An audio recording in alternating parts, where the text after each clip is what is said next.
Hello दोस्तों। आज हम क्लास 9 का चैप्टर नंबर 6 बिहार बोर्ड की जो इंग्लिश है मैं उसको जो है आज एक्सप्लेन कर रहा हूँ। उम्मीद है कि आप लोग अच्छे से एक एक वर्ड को मैं कोशिश करूँगा कि मैं एक्सप्लेन करता हुआ चलूँ। एक एक मीनिंग को मैं कोशिश करूँगा कि मैं आपको समझाता चलूँ। वह दोस्तों अच्छे से ध्यान देंगे और इसको समझेंगे।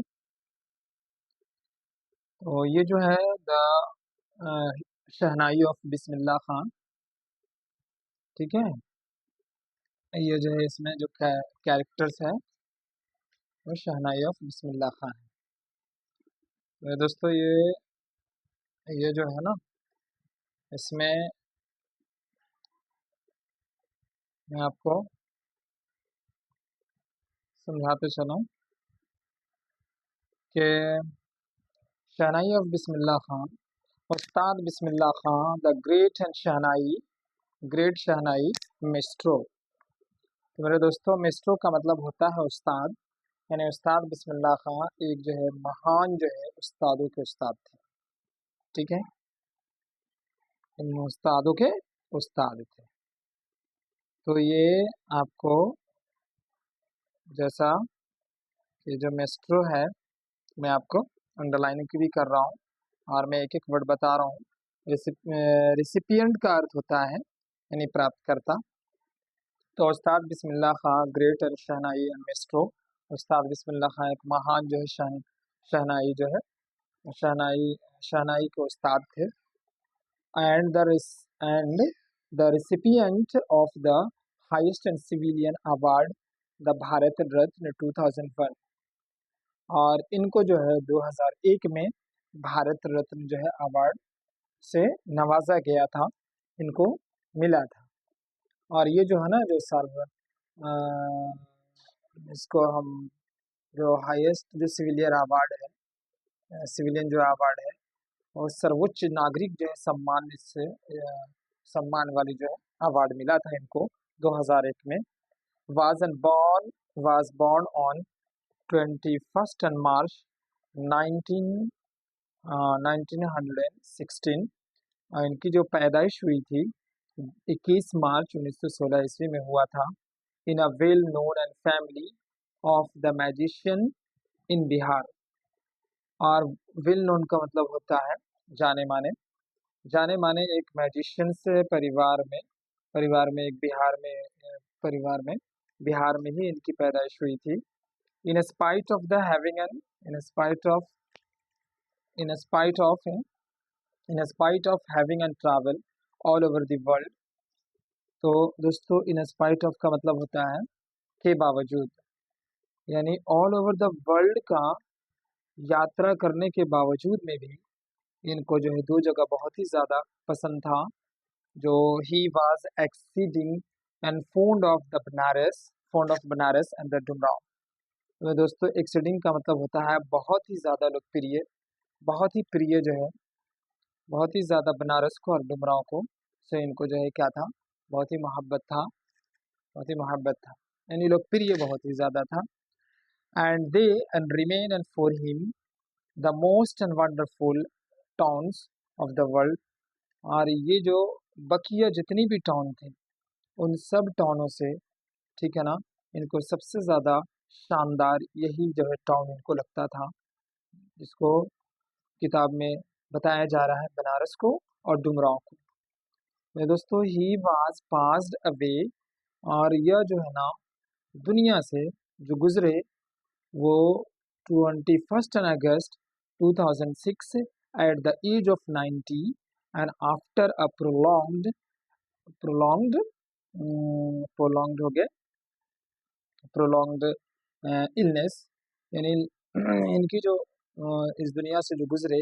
पास्ड अवे का मतलब होता है गुजरना, इस दुनिया को, इस दुनिया से चले जाना, रुखसत हो जाना, पास्ड अवे को कहते हैं। इस दुनिया को छोड़ देना, वो छोड़े भी तो उनकी जो उम्र उस समय कितना था, तो 90,000 इनका जो 90 साल की उम्र में, आयु में ये दुनिया को छोड़ दिए। और एक लंबी बीमारी की वजह से ही जो है इनकी मृत्यु हो गई, इनकी देहांत हो गई। तो प्रोलॉन्ग का मतलब होता है लंबा, और इलनेस का मतलब होता है बीमारी। कहते कि he wasn't giving a state and funeral and the government of India declared one day of the national mourning। तो देखो मेरे दोस्तों, नेशनल का मतलब होता है राष्ट्रीय, डिक्लेयर का अर्थ होता है घोषणा करना, घोषणा करना, फ्यूनरल का अर्थ होता है इनकी मतलब आप ये कहना अंतिम संस्कार करना, और मॉर्निंग का अर्थ होता है दोस्तों शोक मनाना। जब ये दुनिया से 90 साल के बाद, यानी 90 साल में इनकी मृत्यु हो जाती है, तो उस टाइम में जब हमारा जो देश था, यानी गवर्नमेंट ऑफ इंडिया ने डिक्लेयर्ड किया, घोषणा किया था इनको, राष्ट्रीय जो है राष्ट्रीय घोषणा कर दिया गया था, गवर्नमेंट ऑफ इंडिया की तरफ से घोषणा किया गया था।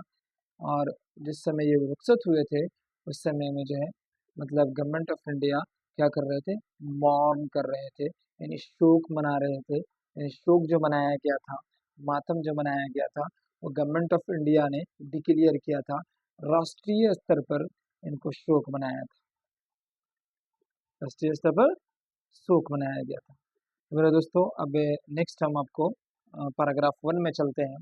द इम्पेयर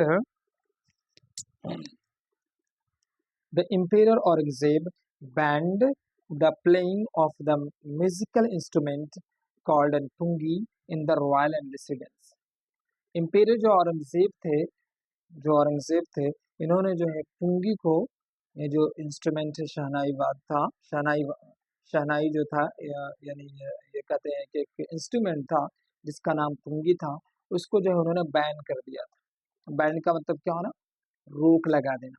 और कहाँ लगाया गया था, in the royal in the royal in the royal residence. तो रेसिडेंस का मतलब होता है यानी जो जहाँ पे राजा रहते हैं, ठीक है ना, तो दरबार में, उसी में इनको जो है बैन कर दिया गया था। तो अब किया गया था किस लिए, for it had Srila and pleasant sound. तो उनके इनका जो साउंड था, पुंगी का जो साउंड था, बहुत ही कर्कश था, और बहुत ही जो है कैसा था ना, पसंद गुजरा लोगों को, जिसको हम आरुचि जो है ना रुचि होने वाले को हम कहते हैं, जिसमें रुचि कर ना ना हो, ऐसा साउंड इसमें जो है, इससे आवाज निकल रहा था जब इनको बजाया जा रहा था। तो बजाने पर अरुचिकर साउंड इनमें से निकल रही थी, बड़ी कर्कश की आवाजें निकल रही थी। The pungi became the generic name and for the reeded and noise maker. और उसके बाद जो ये नॉइज जो मेकर, इनको ये कहा गया कि ये जो पुंगी है, पुंगी जो बना हुआ था दोस्तों, वो कीड से बना हुआ था। किससे, रीडेड से। और रीडेड का मतलब वो होता है, आपको मैं रीडेड का मतलब होता है एक पौधा होता है जिसको हम नरकट का पौधा कहते हैं। किसका कहते हैं, नरकट का हम पौधा कहते हैं, ठीक है। तो वो नरकट का पौधा, ठीक है, वो नरकट का जो था ना, वो पौधा, उसी से उसको ही एक सेकंड दोस्तों, थोड़ा सा रोटेशन ने, वन मोमेंट प्लीज।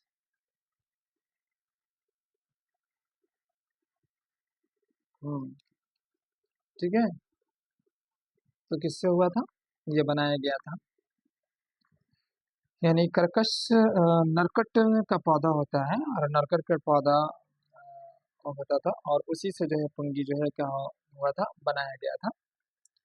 और उस पुंगी में को लोगों ने ये कहा कि ये जो है, ये जो अब जो पुंगी है, इस ये जो है ना, ये क्या करता है भाई, तो शोर मचाने वाली जो है पुंगी है, लोग इनको नापसंद करने लगे, ठीक है, लोग नापसंद करने लगे। And few had and thought in that, few had thought that, बहुत कम लोगों ने, it and would one day B revived, बहुत कम लोगों ने, बहुत ही कम लोगों ने, मतलब ये एक दिन ये सोचे थे कि ये जो है क्या हो जाएगा, रिवाइव्ड होगा। What is the mean of revive, revived का अर्थ होता है दोस्तों, मतलब पूर्ण जो है दोबारा से फिर से जीवित होगा, जीवित होना, यानी इनको एक इनके बदले में कोई ऐसा मतलब अभी तो ये तो पुंगी था, और पुंगी को कोई भी अंदाजा नहीं लगा रहे थे कि इस तरीके से एक दिन ये शहनाई बन जाएगा, ठीक है ना। तो ये फिर से क्या हुआ, रिवाइव्ड किया गया, ठीक है। क्या किया गया, रिवाइव्ड किया गया, किन्हीं को भी अंदाजा नहीं था, लेकिन ये रिवाइव्ड हुआ। और इसको रिवाइव्ड कौन किया, अ barber of the family of the professional magicians. इनमें से एक प्रोफेशनल मैजिशियंस, ठीक है था, प्रोफेशनल मैजिशियंस थे जो उनके फैमिली उनके फैमिली में एक प्रोफेशनल मैजिशियंस थे, बार्बर के फैमिली में एक प्रोफेशनल मैजिशियन थे, ठीक है ना। उन्होंने ही इनको जो है, उन्होंने क्या किया कि who had an access, access का मतलब, एक्सेस का मतलब होता है पहुंच, एक्सेस का मतलब पहुंच, उनका जो है क्या था, उनका पकड़ था, यानी पकड़ नहीं, आप इसको बोल सकते हैं पहुंच था। क्या बोल सकते हैं, पहुंच था। उन्होंने कहा क्या कि वो पहुंचे, कहाँ पहुंचे, तो वो पहुंच गए यानी रॉयल पैलेस के अंदर, यानी राज दरबार के अंदर, ठीक है, जहाँ राजा रहते हैं उस राज दरबार के अंदर ये पहुंचे। और पहुंचने के बाद उन्होंने पहुंचा and decided to improve the tonal and qualities of the pungi. और उन्होंने ये फैसला किया कि पुंगी की टोनल जो क्वालिटीज है, हम एक दिन क्या करेंगे, इसको हम ये करेंगे, इम्प्रूव करेंगे, ठीक है। ही चूज अ पाइप, उन्होंने क्या करा, ही चूज अ पाइप, कौन थे भाई, he chose a pipe and with a natural hollow, natural natural hollow, natural hollow का मतलब होता है खोखला, हॉलो का मतलब होता है मेरे दोस्तों खोखला, ठीक है। हॉलो का अर्थ होता है खोखला, स्टेम, स्टेम का मतलब होता है तना। एक नेचुरल जो है खोखला तना को, तना से जो ये कैसा था, लॉन्गर भी था एंड ब्रॉडर भी था देन द पुंगी, ये उससे जो है ना, पुंगी से ज्यादा क्या था वो, लंबा भी था और चौड़ा भी था। ये कैसा था, चौड़ा भी था पुंगी से, ठीक है, कैसा था, उनसे चौड़ा था। और and made seven and holes on the body of the pipe, और उस जो है उसके ऊपर में, उस पाइप के ऊपर में 7 होल्स बनाए गए, उसके बॉडी के ऊपर 7 होल कर दिया गया, बनाया गया। And when he played on it, और जब इस पे इसको बजाया गया, closing and the opening and some of these holes, जो 7 होल्स बनाए गए थे दोस्तों, उनमें से कुछ को जो है बंद कर दिया जाता था और किसी को जो है खोल दिया जाता था होल को अपने फिंगर से। जब बजाएंगे तो बजाते टाइम में आप भी अच्छे से जानते हैं कि जब कोई जो है चीज़ बजाया जाता है, ठीक है ना, तो इसमें जो है होल रहता है जो, तो होल को कोई बंद करते हैं और किसी को हम ओपनिंग करते हैं। तो उसको उसको क्या किया जा रहा था, उसको बजाने के दौरान वो क्लोज भी किया जा रहा था और बंद भी किया जा रहा था। एंड उसी के दौरान soft and the melodious and sound and were the produce, फिर क्या हुआ कि मेलोडियस जो साउंड था, यानी बहुत ही मतलब जिसको हम सुरीली आवाज कहते हैं, उससे जो है सुरीली आवाज जो है प्रोड्यूस किया गया, यानी प्रोड्यूस हुआ, यानी निकला उसमें से। And he played the instrument and before and royalty and everyone and was the impress। और जब इसको बजाया गया, इंस्ट्रूमेंट को, इस इंस्ट्रूमेंट को, यानी किसको, है ना, जब इसको बज, बजाया जाए बजाया गया तो ये कैसा निकला, जब बजाया गया तो मतलब सारे लोगों ने, जितने भी लोग थे, बहुत सारे जो जो भी वहाँ पे लोग सुनने वाले होंगे, every and one was the impress, सारे लोगों ने क्या हुआ, इम्प्रेस हुए, सारे लोग क्या हुए, उससे प्रभावित हुए। Before N royalty and the every one was the impress, ठीक है। जब इसको जब बजाया गया तो सारे लोग वहां पर एवरी वन इम्प्रेस्ड हुए, यानी प्रभावित हुए इससे। The instrument and so and different and from the pungi, और ये जो था बिल्कुल है पुंगी से, बिल्कुल कैसा था, डिफरेंट था। Had to be given, had to be given, क्या दोस्तों, हैड टू बी गिवन। तो हैड टू बी गिवन का जो अर्थ होता है, इनका जो नाम आएगा वो हम आपको बताने जा रहे हैं, हैड टू बी गिवन। ठीक है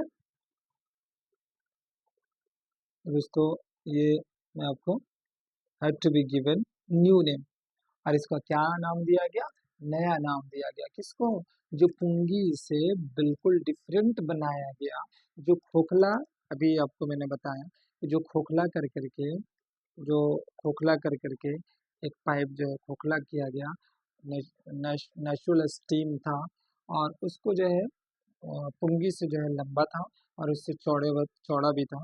और जब उसको जो है ला करके लोगों ने क्या किया कि उनको ऊपर में, उनके ऊपर में 7 होल्स जो है मेड किया गया, बनाया जाता है, और उन होल को फिंगर से किसी को क्लोज किया जा रहा था और किसी को बंद किया जाता था। तो उनमें से कैसा निकला भाई, एक मेलोडियस साउंड निकला, तो बहुत ही ज्यादा जो है सुरीली आवाज निकली। क्या निकली, सुरीली आवाज निकली।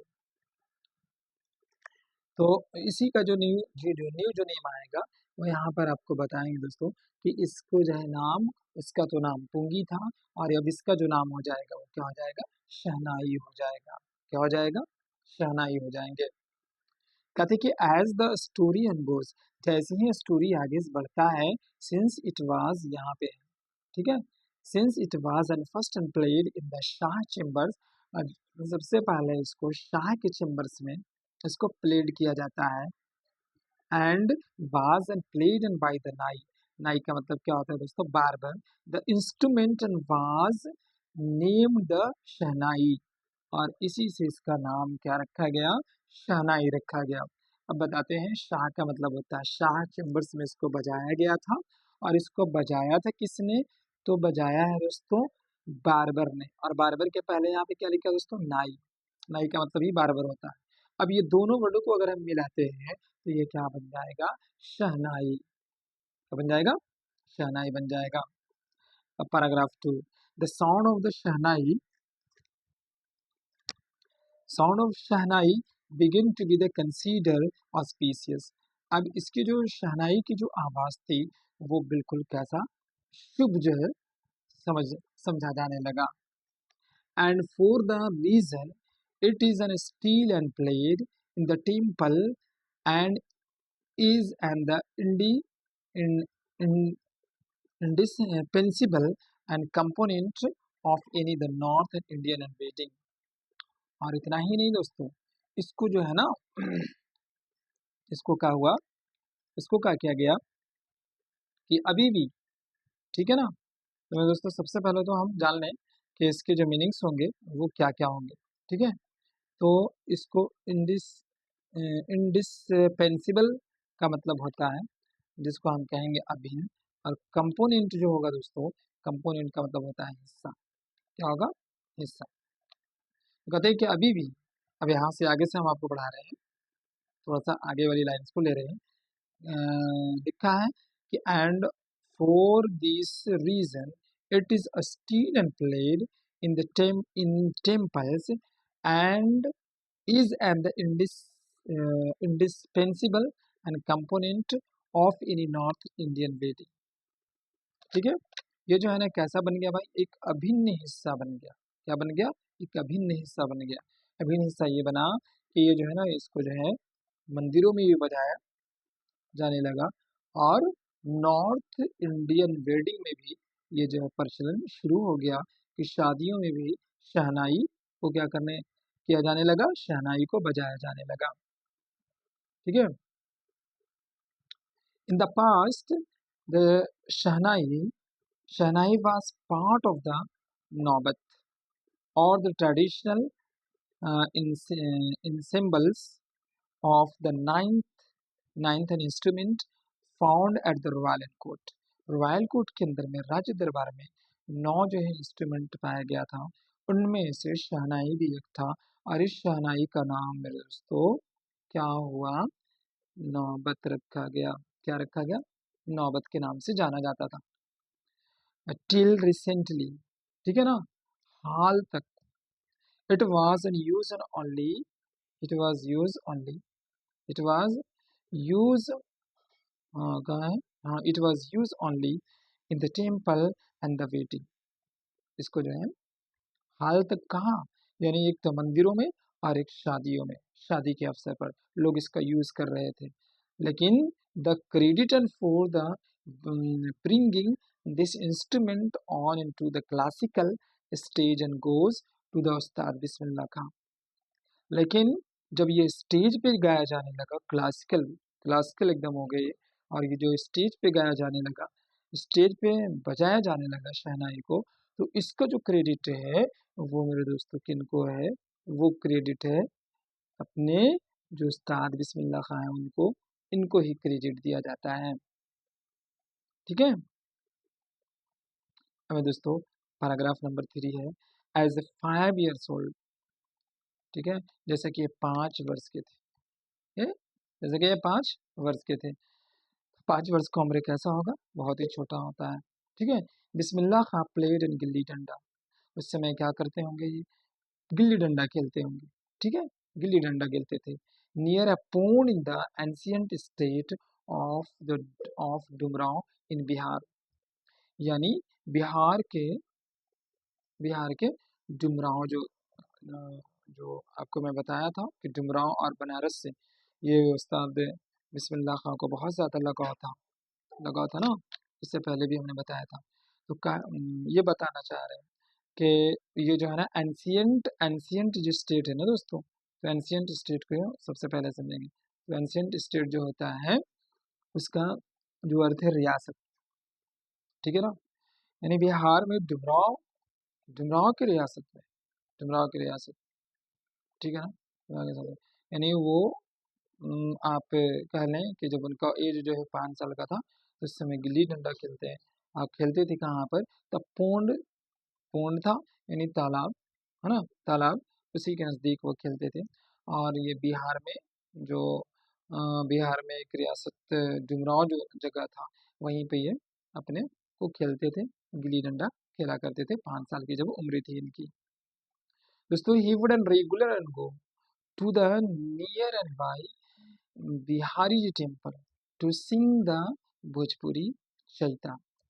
उसके बाद कहते हैं कि वह जो है ना रेगुलर जो है बिहारी जी टेम्पल जाया करते थे, रेगुलर।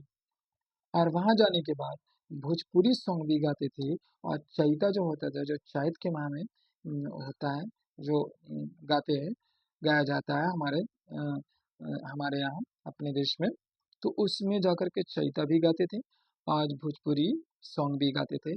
और कहाँ जाके गाते थे भाई दोस्तों, तो ये बिहारी जी टेम्पल में ये रेगुलर जाके गाया करते थे। At the end और आखिर में, often which he would earn a big laddu and weighing and 1.25 kg, a prize and given by the local and महाराज। और उसके बाद इनको जो है 1.25 kg का लड्डू किनके द्वारा, ठीक है, किनके द्वारा, तो वहाँ के लोकल महाराज के द्वारा 1.25 kg का लड्डू इनको इनाम में दे दिया जाता था। सारे लोग जो भी जाते थे वो लाते थे और इनको भी मिलता था। तो मेरे दोस्तों, this an happened an 80 years ago। ये जो ये जो ये जो हुआ वो आज से 80 साल पहले। And the little and boy, ये जो छोटे से लड़के जिनके बारे में बताया जा रहा है, जो आपके बिस्मिल्लाह खां है उनके बारे में, कि छोटे से लड़के हैज ट्रैवल एंड फार, इन्होंने अपनी सफर अपनी यात्रा जो है तय करी। कहाँ तक की यात्रा तय करी, earn the highest and civilian award in India, the Bharat Ratna. ये छोटे से इनके बारे में बताया जा रहा है कि ये छोटे से बच्चे उस्ताद बिस्मिल्लाह खां, जब इन्होंने अपने जीवन का सफर यात्रा शुरू किया, तो वो कहाँ तक पहुंच गए, हाईएस्ट सिविलियन अवार्ड तक जो है पहुंचे, यानी उनको वहां तक जो है नवाजा गया, यानी उनको जो है हाईएस्ट सिविलियन अवार्ड भी उनको अवार्ड किया गया था। दोस्तों अब आगे क्यों चलते हैं, paragraph number 4। And born on 21 मार्च, इनकी पैदाइश जो हुई थी 21 मार्च 1916 को हुआ था। Bismillah belongs to a well known family of the magicians from the Bihar.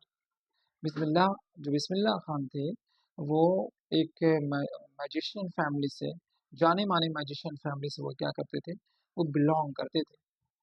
ठीक है, हिज ग्रैंडफादर, ठीक है, हिज ग्रैंडफादर। अब जो है दोस्तों, ये जो है ना हिज ग्रैंडफादर, इनके जो दादा थे, Rasool Bakhsh Khan, was a shehnai nawaz of the Bhojpur, बताते हैं हम आपको, ऑफ द भोजपुर, भोज भोजपुरन किंग्स कोर्ट। इनके जो दादा थे, जिनका नाम मेरे दोस्तों रसूल बख्श था, वो भी जो है शहनाई नवाज थे। भोजपुर, है ना, भोजपुर जो है, भोजपुरी यानी भोजपुर जो है, राजा के दरबार में ये शहनाई नवाज का काम करते थे। ये भी जो है शहनाई नवाज जो है बजाया करते थे।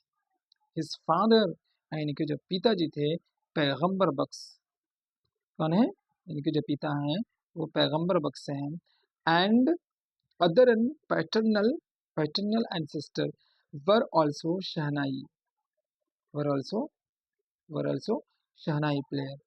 कहा जाता है कि इनके जो पिता थे, जो पैगंबर बख्श इनका नाम था, एंड अदर इनके पैटर्नल यानी इनके जो है पिताजी पिताजी से जितने भी फैमिली हुए, वो लोग भी क्या थे, तो शहनाई नवाज थे, शहनाई को बजाया करते थे, शहनाई को बजाया करते थे। मेरे दोस्तों, अब जो है पैराग्राफ नंबर हम आपको 5 समझा रहे हैं। The young and boy took to music and early in the life, कहते हैं कि ये जो है अर्ली ही जीवन में, शुरुआती ही जीवन में इन्होंने क्या पकड़ा, म्यूजिक म्यूजिक को ग्रहण कर लिया था। एट द एज ऑफ 3, जब इनका उम्र 3 साल का था, when his mother took him to his maternal uncles house in the Banaras, जो नाउ एंड वाराणसी के नाम से जाना जाता है। ठीक है, किस नाम से जाना जाता है, वाराणसी के नाम से